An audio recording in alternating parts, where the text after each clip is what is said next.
31 ને લઈ અને આરોગ્ય વિભાગના દરોડા, જેમાં કેક અને પેસ્ટ્રી સાથે જ બેકરીની જે વ્યવસ્થા છે તેની ઉપર અત્યારે દરોડા પાડવામાં આવી રહ્યા છે, જેમાં સિંધી કોલોનીમાં જલારામ બેકરીમાં તપાસ હાથ ધરવામાં આવી છે। તપાસ દરમિયાન હાઇજીન જળવાતું ન હોવાનો ખુલાસો પણ થયો છે। કેકમાં ઉત્પાદક કે પછી એક્સપાયરની જે તારીખ આવે છે તે જ લખેલી નહોતી। ત્યારે નવા વર્ષની ઉજવણીમાં કેકનો ઉપયોગ લોકો વધારે પ્રમાણમાં કરતા હોય છે। કેકમાં તારીખ લખવા વિશેની નોટિસ પણ કરવામાં આવી છે અને તે છતાં પણ ત્યાં તેનો ઉલ્લેખ જોવા ન મળતાની સાથે જ આરોગ્ય વિભાગ દ્વારા કામગીરી કરવામાં આવી રહી છે। ઉપરાંત અન્ય જગ્યાઓ પર પણ આરોગ્ય વિભાગ દરોડા પાડે અને ચેકિંગ કરે તેવી પણ અત્યારે વિગતો સામે આવી રહી છે। રાજકોટની અંદર 31 પહેલા આરોગ્ય વિભાગ છે તે સફાળું જાગ્યું છે અને તેમના દ્વારા ચેકિંગ પ્રક્રિયા હાથ ધરવામાં આવી રહી છે। બેકરી જે છે ત્યાં જઈ અને તપાસ હાથ ધરવામાં આવી રહી છે। ડેરી પ્રોડક્ટો છે તેને નમૂના લેવામાં આવી રહ્યા છે। ખાસ કરી અને કેકની પણ તેમના દ્વારા તપાસ હાથ ધરવામાં આવી રહી છે, કારણ કે 31 એવો તહેવાર છે કે જ્યારે લોકો વધારે પૂરતો કેકનો ઉપયોગ કરતા હોય છે। કેક કટિંગ કરી અને આવનારા વર્ષને તેઓ આવકારતા હોય છે અને ત્યારે કેકને લઈ અને તપાસ હાથ ધરવામાં આવી રહી છે, જેમાં હાઇજીન ન જળવાતું હોવાનું તેમના ધ્યાને આવ્યું છે અને ત્યારબાદ કાયદાકીય કાર્યવાહી પણ આરોગ્ય વિભાગ કરે તેવી અત્યારે પુષ્ટિ પણ કરવામાં આવી રહી છે। રાજકોટમાં 31 પહેલા આરોગ્ય વિભાગ અત્યારે સફાળું જાગ્યું છે। સિંધી કોલોનીમાં જલારામ બેકરીમાં તપાસ કરી।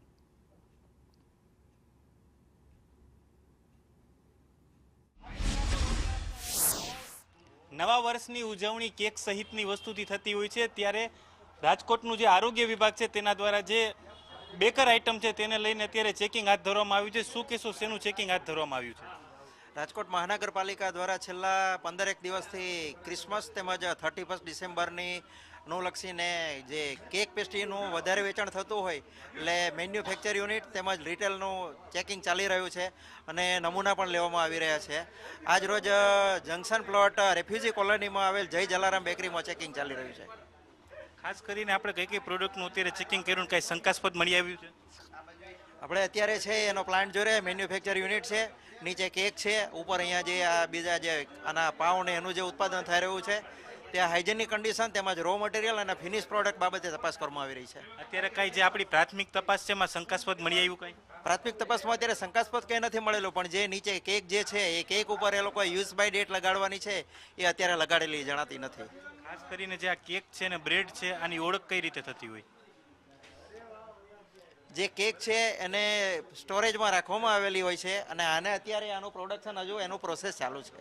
ચોક્કસ તમે આ દ્રશ્યમાં જોઈ શકશો કે 25મી ડિસેમ્બર એટલે કે નાતાલ અને 31ની ઉજવણી છે તેમાં કેક, પીઝા સહિતની વસ્તુનો ઉપયોગ થતો હોય છે। ત્યારે જે આ યુનિટમાં તમે જોઈ શકો છો કે અહીં પૂરતું જે હાઇજીન છે તે મેન્ટેન કરવામાં નથી આવતું। અહીં રજ પણ જોવા મળી રહી છે।